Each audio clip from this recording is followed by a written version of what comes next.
Bonjour. Bonjour. Comment allez-vous? Bien. Demeurez fidèles jusqu'à la fin. Est-ce que c'est votre désir? Oui. C'est le mien aussi, le plus précieux, le plus cher. Et ça se trouve dans Daniel chapitre 12. Pour ceux qui veulent l'ouvrir, qui ont leur Bible, qui voulaient l'ouvrir, qui veulent l'ouvrir dans Daniel chapitre 12. En 1972, nous sommes déménagés, ma famille, notre famille, de Montmagny à Belleuil, dans la région ici. Et ça, c'est en 1972. Et puis, vous savez, les séchoirs qu'on met à l'extérieur, là, un poteau dans le ciment, là, et puis on étend le linge.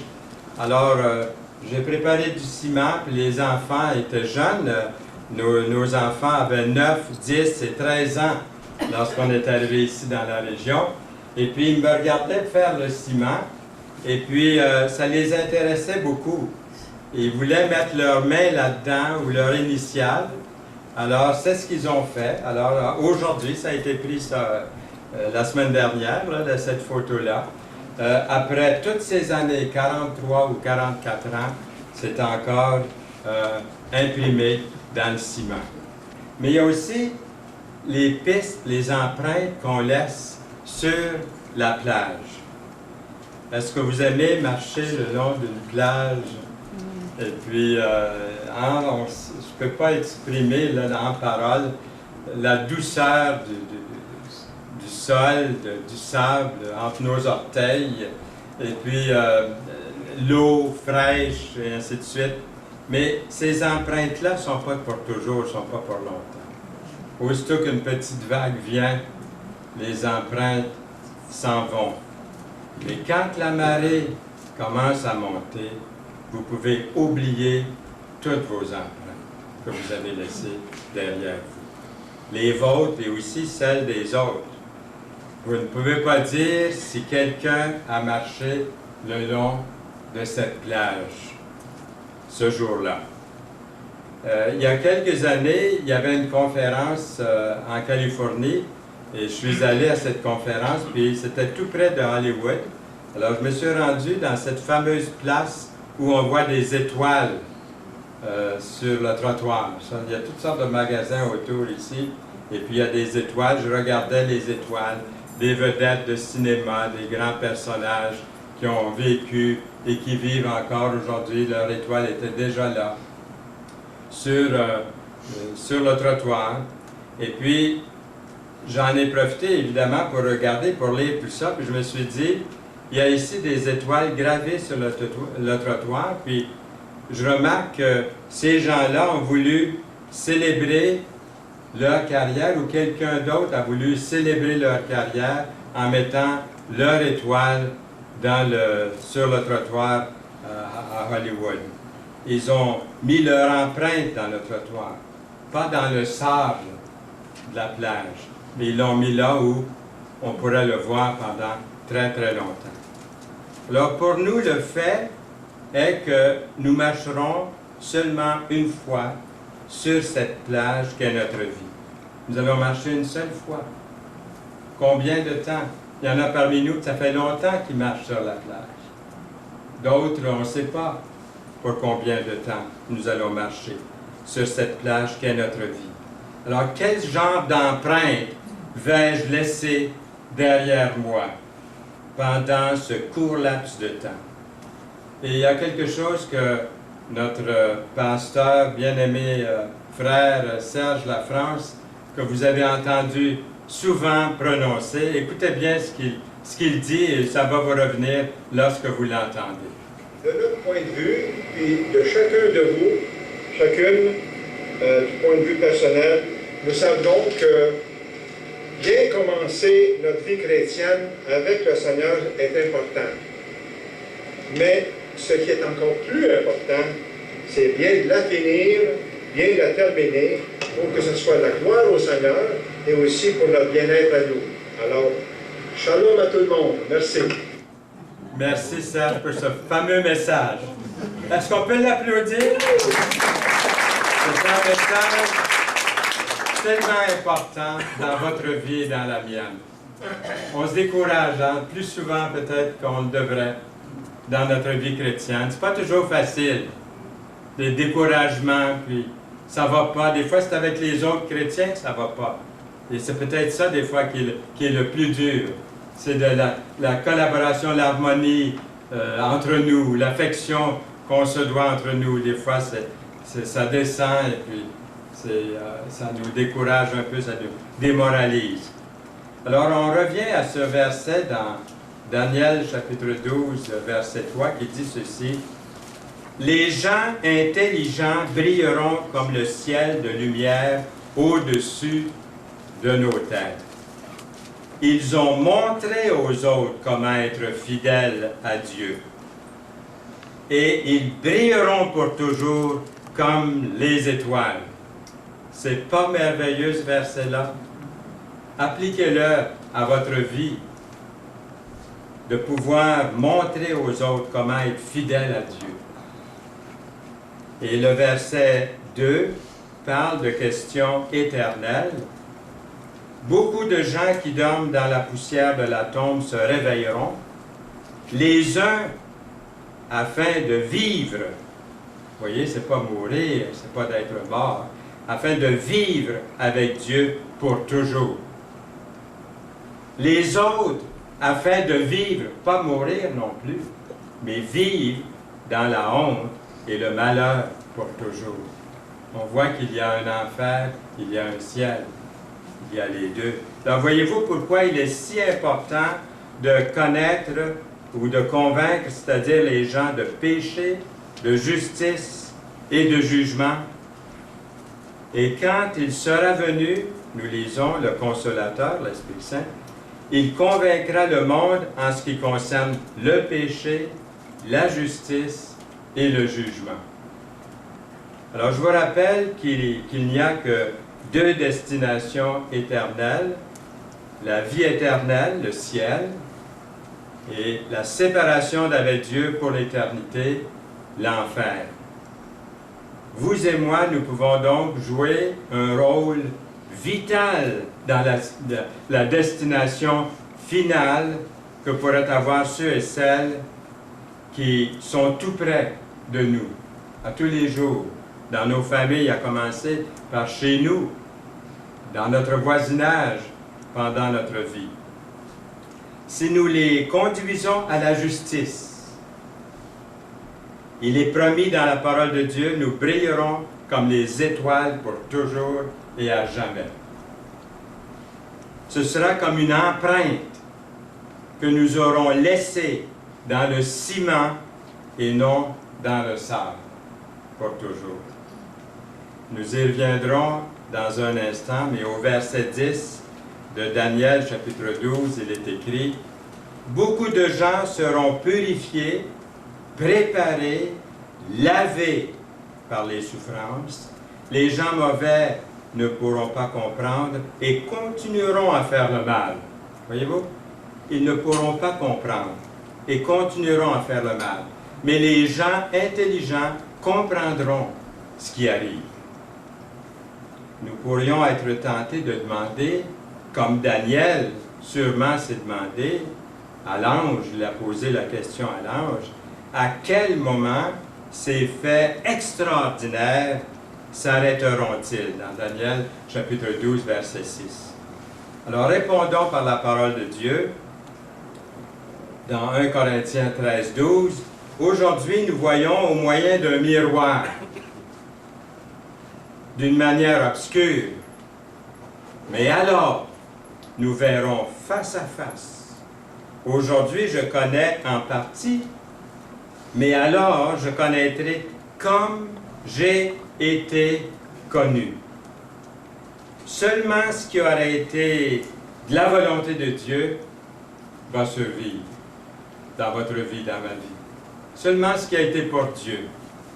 Et ça me rappelle cette petite rimette, citation que je vous ai donnée souvent en anglais ici, qui dit ceci, « Only one life will soon be past, only what's done for Christ will last. » Et grâce à Internet, enfin, j'ai trouvé de qui était cette petite rimette, poésie. J'avais 12 ans, je commençais à parler l'anglais à l'époque. Quand j'ai appris cette petite rimette, une des premières choses que j'apprenais en anglais, Only one life will soon be past, only what's done for Christ will last. Alors, grâce à Internet, j'ai trouvé que c'était C.T. Studd, l'auteur de cette citation. Et je vais essayer une traduction. Nous n'avons qu'une seule vie à vivre. Seulement ce qui aura été vécu pour le Christ durera. Alors, il faudra que quelqu'un ici qui peut arranger ça en une petite poésie trouve les bons mots pour le faire. Alors, vous me le donnerez si jamais vous arrivez avec une belle petite rimette qui accorde bien. Vous me le donnerez, j'aimerais ça l'inscrire dans les notes. Je l'ai déjà, c'est Oui. Une seule vie qui bientôt passera, Oui. et celle pour le Christ pour toujours durera. C'est beau. Alors, écrivez-les quelqu'un et passez-moi cette feuille-là après. Merci beaucoup, Jean. Oui, oui. Alors, pour l'incroyant, ce sera une période de crise, d'incertitude. Comme Jésus l'a prédit dans Luc 21-26, les hommes rendant l'âme de terreur dans l'attente de ce qui surviendra sur la terre, car les puissances des cieux seront ébranlées. Mais qu'en est-il des croyants?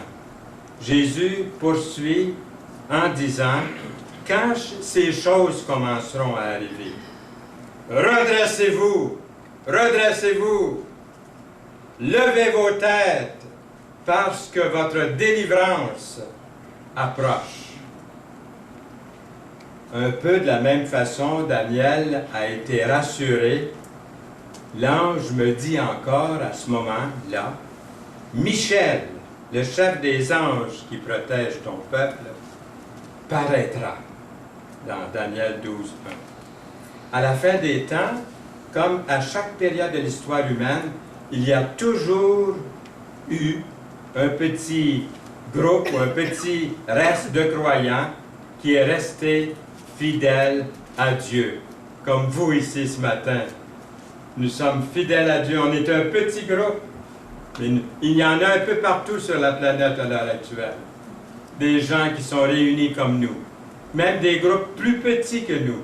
2 ou 3 réunis au nom du Seigneur. Mais gloire à Dieu pour ça. Gloire au Seigneur pour ça. Réunis en son nom. Alors à ce moment-là, Michel, le chef des anges qui protège ton peuple, paraîtra dans ce verset. Et comme Dieu a protégé Daniel de la gueule des lions, les Juifs sont le peuple de Dieu. Bien que largement ne reconnaissent pas Jésus aujourd'hui en tant que leur Messie, plusieurs oui, mais d'autres non. Mais Dieu ne permettra jamais qu'il soit exterminé. Beaucoup de persécuteurs à travers les âges ont essayé d'anéantir la nation, y compris la solution finale d'Hitler. Mais tous ont échoué. Les Juifs, à plusieurs reprises, ont endurci leur cœur au message du salut en Jésus, par Jésus le Messie. Mais Dieu a utilisé ce temps de rébellion d'Israël pour manifester sa miséricorde aux gentils, à vous et à moi. La confession de Pierre. Tu es le Messie, le Fils du Dieu vivant. Dans Matthieu 16:16. L'Évangile sera prêché pendant toute la période de la grâce dans laquelle nous vivons présentement. Dieu est à la recherche d'un reste de croyants, de parmi les nations de ce monde, de parmi les Juifs aussi, jusqu'à ce que le nombre total des deux groupes, Juifs et gentils, soit amené dans son royaume. L'engagement que Dieu a fait à Abraham qu'il deviendrait une grande et puissante nation et que toutes les nations de la terre seraient bénies en lui, enfin se réalisera. Enfin. Abraham deviendra certainement une nation grande, nous lisons dans Genèse 18, 18, et puissante. Et en lui seront bénies toutes les nations de la terre. Il a été dit à Daniel, ce sera un temps de grande souffrance, depuis que les nations existent. Jusqu'à ce moment-là, il n'y a jamais eu un temps semblable, au verset 1er de Daniel 12. Jésus lui-même a déclaré, si ces jours n'étaient abrégés, personne ne serait sauvé. Êtes-vous sauvé? Moi, je peux dire oui, je suis sauvé. Que tous ceux qui peuvent dire oui, je suis sauvé disent oui, je suis sauvé. Oui, je suis sauvé. Amen. Peut-être qu'il y en a qui n'ont pas pu le dire ce matin. Et je ne sais pas qui, parce que je n'ai pas fait attention, je ne veux pas laisser personne, mettre personne sur la sellette. Mais vous connaissez votre cœur. Pouvez-vous dire, oui, j'ai été pardonné parfaitement en Jésus. Oui, j'ai la vie éternelle en lui. Oui, je suis sauvé. Je peux le dire parce que j'ai mis ma confiance en celui qui peut me sauver. En moi-même, c'est impossible de me sauver moi-même. Mais lui m'a sauvé. Je lui donne toute la gloire. Je lui remets tous mes péchés, toutes mes fautes. Je n'ai rien d'autre à lui remettre. Il les prend, il les expie. Il me donne la vie éternelle. Le message essentiel du livre de Daniel est de donner du réconfort au peuple de Dieu, de vous donner à vous et à moi, son peuple, du réconfort. Ceux et celles qui, par la grâce de Dieu, auront mis leur confiance en Jésus-Christ, dans le Seigneur, seront sauvés. La mort et le sort de l'humanité, la mort est le sort de l'humanité, mais la gloire de la révélation de Dieu est que plusieurs de ceux qui dorment dans la poussière de la terre se réveilleront pour la vie éternelle. Dans Daniel chapitre 12, verset 2. Il était inconcevable qu'un Dieu de justice et d'amour laisse ses fidèles qui ont été persécutés, mis à mort, injustement accusés, injustement demeurent dans la mort. Jésus est revenu à la vie, il est ressuscité, il est vivant. Après avoir été mis à mort, il est ressuscité, il est vivant, parce qu'il vit. Vous et moi, qui avons mis notre confiance en lui, nous vivrons aussi. Nous vivons, on peut déjà dire nous vivons pour lui, en lui. Une splendide réalité de la glorieuse récompense de ceux et celles dont leur nom est écrit dans le livre de Dieu, Daniel chapitre 12, verset 1. Sûrement, le livre de vie mentionné dans le Nouveau Testament, dont les noms sont dans le livre de vie dans Philippiens 4, verset 3. Mais il y a une autre catégorie de sages, ceux qui ne sont pas seulement sauvés, mais qui servent aussi dans le royaume de Dieu. Ils ont montré aux autres comment être fidèles à Dieu. Êtes-vous de ceux-là? De pouvoir montrer aux autres comment être fidèles à Dieu. Quel privilège vous avez, vous et moi, de témoigner par nos vies, premièrement, par notre témoignage en parole et en action, de pouvoir dire aux autres, de montrer comment Dieu est sauveur, fidèle envers eux, pour les conduire jusque dans son palais éternel. Quelle merveilleuse incitation à servir le Seigneur dans cette vie, de manière à être béni éternellement. Mais malheureusement, Daniel dit aussi qu'il y aura les autres. Daniel parle des autres afin de vivre dans la honte. et le malheur pour toujours. Dans les messages aujourd'hui, on n'ose plus, même dans certains milieux, on n'ose plus parler du jugement éternel. On ne veut pas faire peur aux gens. On ne leur parle pas de la séparation d'avec Dieu pendant l'éternité. Si on ne place pas sa confiance en Jésus, c'est ce qui va arriver, une séparation éternelle. On flatte les gens sur le bon sens du poil, pour utiliser cette expression. On leur met des voiles devant les yeux afin qu'ils ne voient pas. Les jours de la résurrection générale des morts nous rappellent le grand jour du jugement. Jusqu'à ce moment-là, Dieu permet que le mal existe côte à côte avec le bien. Comme Jésus le mentionne dans la parabole du blé et de l'ivraie. Laissez croître ensemble l'un et l'autre jusqu'à la moisson. Et à l'époque de la moisson, je dirai au moissonneur, arrachez d'abord l'ivraie et liez-la en gerbe pour la brûler, mais amassez le blé dans mon grenier. Matthieu 13, 20.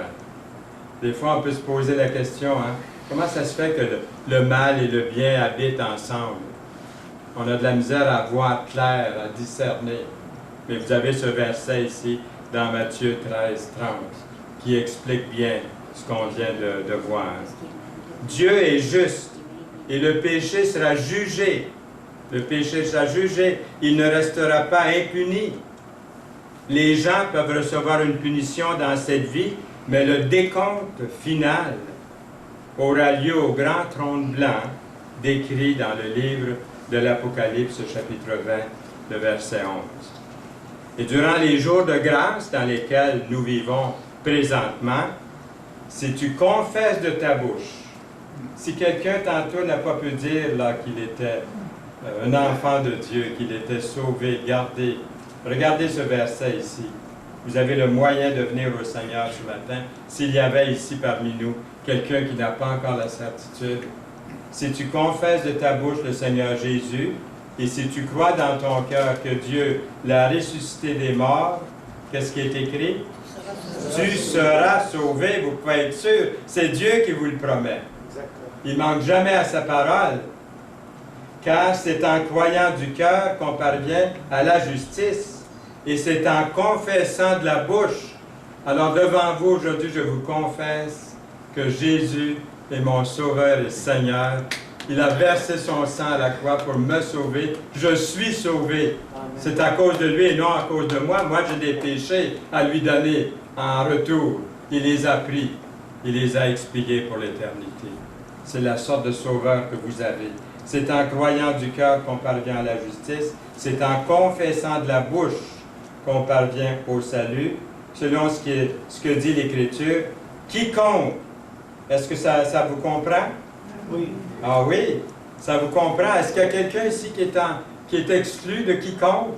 Absolument pas. Quiconque, c'est vous, c'est moi, quiconque croit en lui ne sera point confus. Croyez, si ce n'est pas déjà fait. Vous ne serez jamais confus. Croyez. Ouais.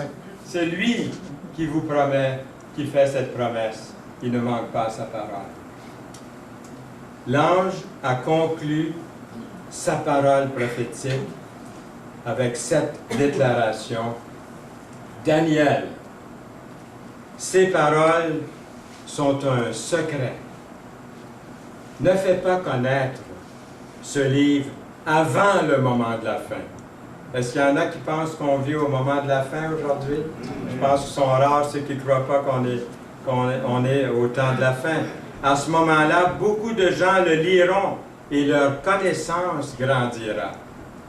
Dans Daniel 12, verset 4. Il parle de la connaissance prophétique. Même si Daniel et ces gens-là ne comprenaient pas très bien toutes ces prophéties qui étaient pour eux à venir, c'était pour eux quand même d'un grand réconfort. Mettez-vous à leur place. Cela leur a donné l'assurance que Dieu saura finalement délivrer le peuple de Dieu, ses enfants, et de remplir les promesses de l'Alliance. Toutes ces révélations prophétiques sont là. Sont toutes là pour nous encourager à persévérer, vous et moi, dans la foi, persévérer dans la foi, mais de ne pas spéculer sur les petits détails, quelquefois qui peuvent nous diviser, faire des malentendus qui ne sont pas encore réalisés. Alors pourquoi spéculer sur des choses qui ne sont pas encore arrivées? Mais quand même, on a des grandes lignes qu'on est en train de démontrer par la parole. Et en temps et lieu, tout se réalisera selon les grandes lignes de la prophétie biblique. Pendant que moi, Daniel, je regarde cette vision, deux autres hommes apparaissent, debout, de chaque côté du fleuve. L'homme qui porte des habits de lin se tient au-dessus de l'eau du fleuve. Vous pouvez voir ça? Hein? L'un des deux hommes lui demande à quel moment ces faits extraordinaires s'arrêteront-ils? Dans Daniel 12:6. Nous sommes curieux, je suis curieux, de savoir ce qui nous attend. Vous, est-ce que vous êtes curieux aussi de savoir ce qui nous attend? Je pense que oui, on est tous curieux, on veut savoir. L'homme vêtu d'habits de lin lève les deux mains vers le ciel, et je l'entends dire, je le jure, au nom du Dieu qui vit pour toujours. Et là, j'ai souligné dans ma Bible, ces faits dureront 3 ans et demi.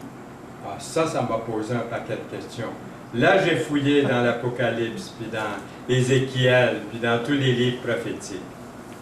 Alors, dans la projection prophétique de Daniel, on attribue généralement cette période de 3 ans et demi à la période historique d'Antiochus Épiphane dans l'Ancien Testament, mais aussi à la grande tribulation qui est à venir. C'est certain que cette période laisse Daniel, je dirais, pour dire le moins, perplexe devant ça. Moi, Daniel, j'entends ces paroles, mais je ne les comprends pas. Est-ce que vous les comprenez? Lui, il ne les comprend pas, là. Alors je demande, mon Seigneur, comment tout cela finira-t-il? Dans Daniel 12:8, la question de Daniel est laissée sans réponse. Est-ce qu'il a vraiment besoin d'avoir une compréhension détaillée de ce qui va arriver dans un avenir très, très, très lointain, autant lui où il vivait, là? On verra bien lorsque les temps de la fin aboutiront. On lui avait donné les grandes lignes à Daniel. Il n'y avait plus rien à dire. On lui avait donné les grandes lignes. Nous devons aussi être prêts pour le même genre d'attente, de rester confiants simplement en ceci, que lorsque la fin arrivera, nous saurons que nous vivons ce qui avait été prédit. Alors, c'est ce que je crois aujourd'hui de tout mon cœur. Ça a été prédit, ça va se produire. Quand? Bien là, c'est un gros point d'interrogation. On ne sait pas quand. Ces prophéties-là sont dans la Bible. Et je crois la Bible d'un couvert à l'autre. Pas pour m'aider ou nous aider à calculer là, exactement tout ce qui va arriver, mais pour nous aider à reconnaître les temps dans lesquels nous vivons. Ne pas être pris au dépourvu lorsqu'elles arriveront. On est averti d'avance.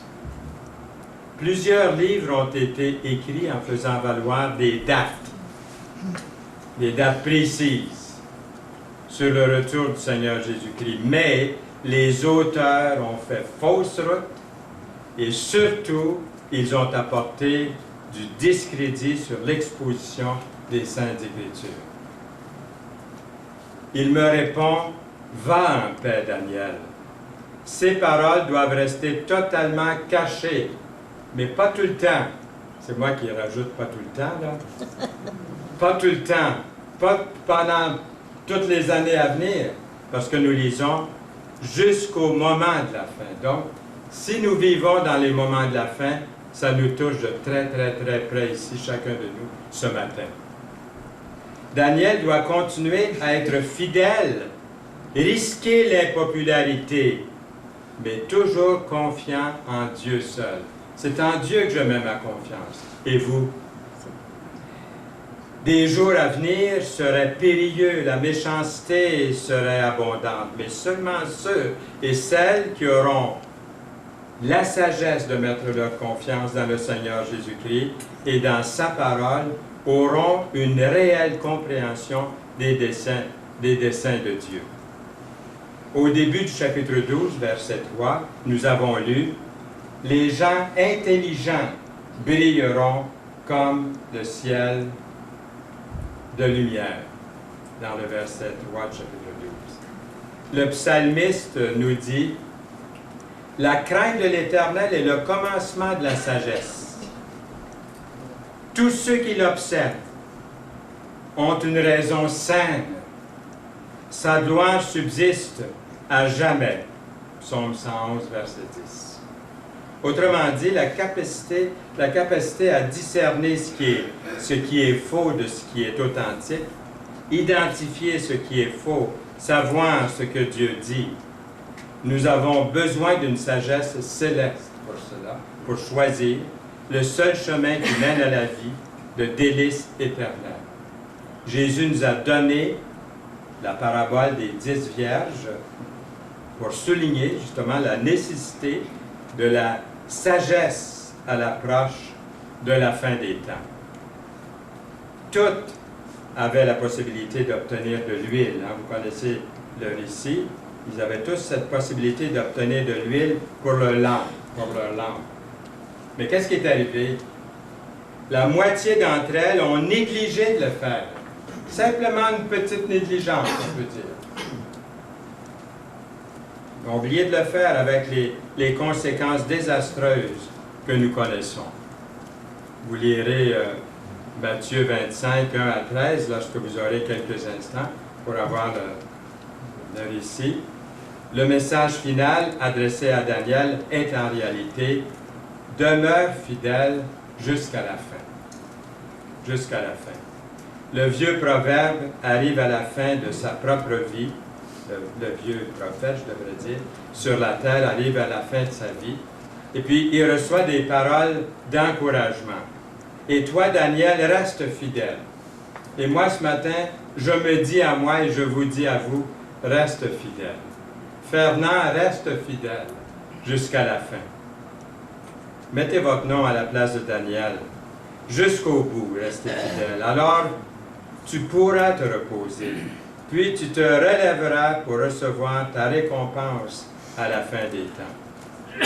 Il se reposera dans le sommeil de la mort, mais un jour, il reviendra à la vie pour recevoir la récompense de son Dieu qu'il avait servi fidèlement.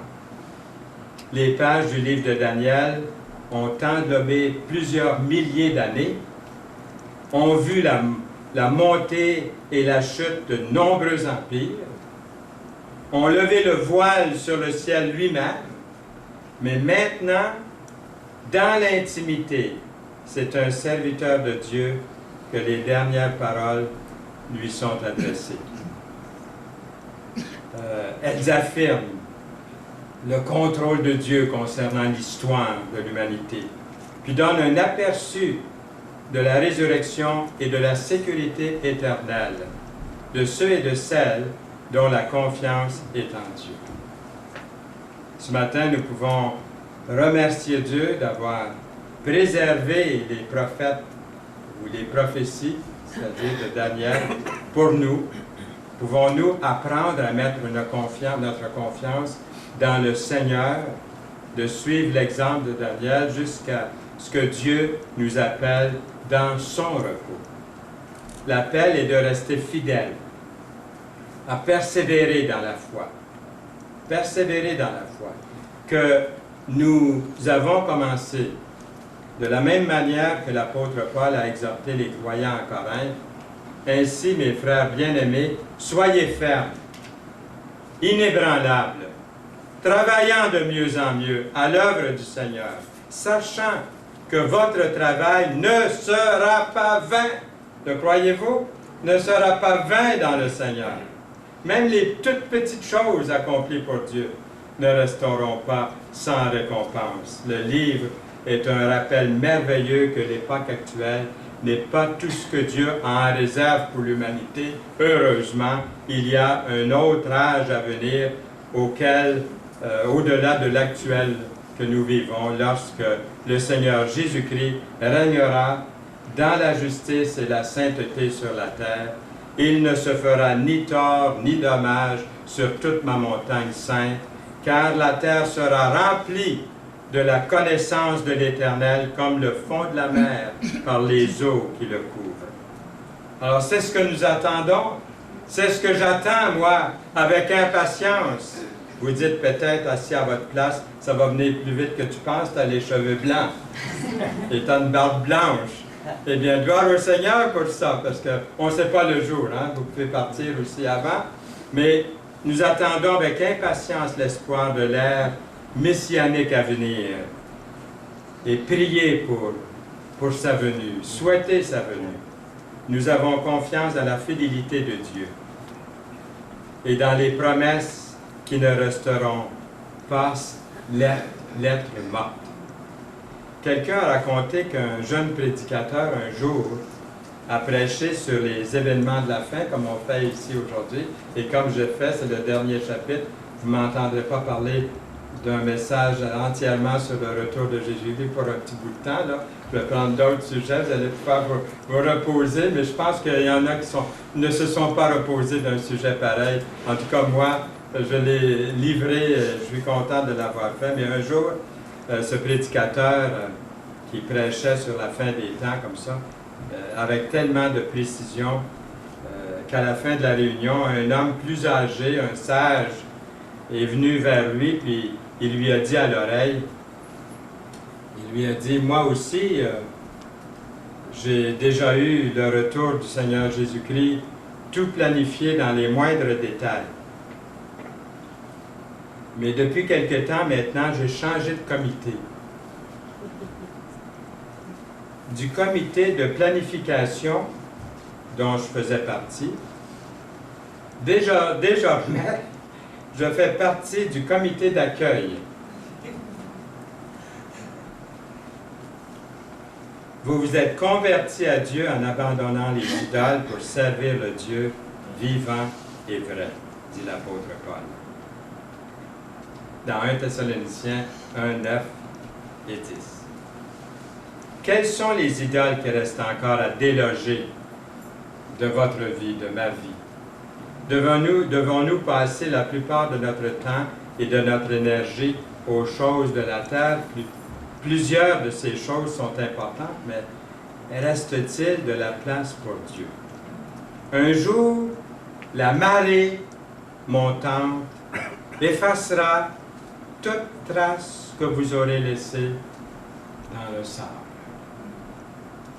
Quelqu'un d'autre va obtenir votre position, encaisser votre argent, prendre et habiter votre maison. Il se peut que nous nous impliquions dans des causes de bienfaisance qui aideront à améliorer la vie des autres. C'est super bien. Mais quel impact cela aura sur votre éternité? Daniel déclare que les choses inépuisables que vous pouvez faire de votre vie est de conduire quelqu'un d'autre à Jésus-Christ, au Seigneur, à Dieu, à la vie éternelle. Prendre quelqu'un au ciel avec vous, est-ce qu'il n'y a pas quelque chose de plus merveilleux que ça? Moi, je remercie le Seigneur que mes enfants, mes 3 enfants, nos 3 enfants, ont accepté Jésus dans leur vie, puis qu'il y en a déjà une de rendue avec le Seigneur, qui l'a confessé, même à la télévision. Plusieurs d'entre vous, vous avez entendu son témoignage. Si vous tapez son nom sur Internet, vous allez pouvoir voir et entendre son témoignage. Alors, prendre quelqu'un au ciel avec vous. Est-ce qu'il y aura quelqu'un là-bas au ciel à cause de vous? Ça va être merveilleux de rencontrer des gens que vous avez conduits au Seigneur, ou peut-être pas vous conduire exactement au Seigneur, vous avez fait part de ceux qui ont semé la parole à quelqu'un. Vous allez être surpris de voir qu'au ciel, vous avez dit une parole, d'autres ont dit d'autres. Finalement, la personne est là. Ça ne dépend pas seulement de vous. Plusieurs circonstances, plusieurs personnes. Mais vous avez été un instrument de Dieu, dans les mains de Dieu. Ils ont montré aux autres comment être fidèles à Dieu. Et ils brilleront pour toujours comme les étoiles. Daniel, chapitre 12, verset 3. C'est un verset qui est tellement à propos, tellement actuel. C'est vrai que la plupart des gens restent indifférents à votre témoignage pour Jésus-Christ. J'expérimente la même chose aussi. Mais en même temps, la plupart des empreintes de ma vie, de votre vie, de notre vie, laissées derrière nous, ont été dans le sable de la terre. Elles doivent être plutôt être mises dans le ciment de l'éternité. Il n'est jamais trop tard pour commencer à utiliser votre influence pour amener les gens de votre famille, de vos alentours, de vos compagnons de travail que vous connaissez. Vous témoignez, vous leur témoignez en parole et en acte. Et la relation qu'ils ont probablement recherchée toute leur vie, c'est de s'approcher de Dieu, mais ils s'approchent d'une caricature de Dieu parce qu'ils ne connaissent pas Dieu, le Dieu des Écritures. C'est pour ça qu'ils vous rejettent, qu'ils me rejettent quand on leur annonce la parole. C'est pas vous, au fond, qui rejettent. Ils rejettent toute une caricature, une fausse idée de Dieu puis de Jésus-Christ. Alors, témoignons-leur par notre vie, nos paroles, le Christ, le vrai, les marées du temps ne pourront jamais effacer une vie que vous aurez conduite au Seigneur Jésus-Christ. Ces empreintes-là sont comme dans le ciment, dans le béton armé. Les traces que vous avez faites dans le ciment de la vie seront là pour une éternité sans fin. Ce sont justement toutes ces personnes-là qui vivront dans les délices éternelles à cause de votre vie, de votre témoignage pour lui. Soyez abondamment bénis de l'Éternel. Amen. Amen. Amen. Seigneur, merci pour ta parole ce matin. Ce chapitre 12 de Daniel clore d'une façon extraordinaire un message d'espérance pour chacun de nous, pour le monde, mais aussi pour chacun de nous, ici ce matin réunis en ton nom. Sois béni, Seigneur, nous te louons. Au nom de Jésus-Christ. Amen. Amen.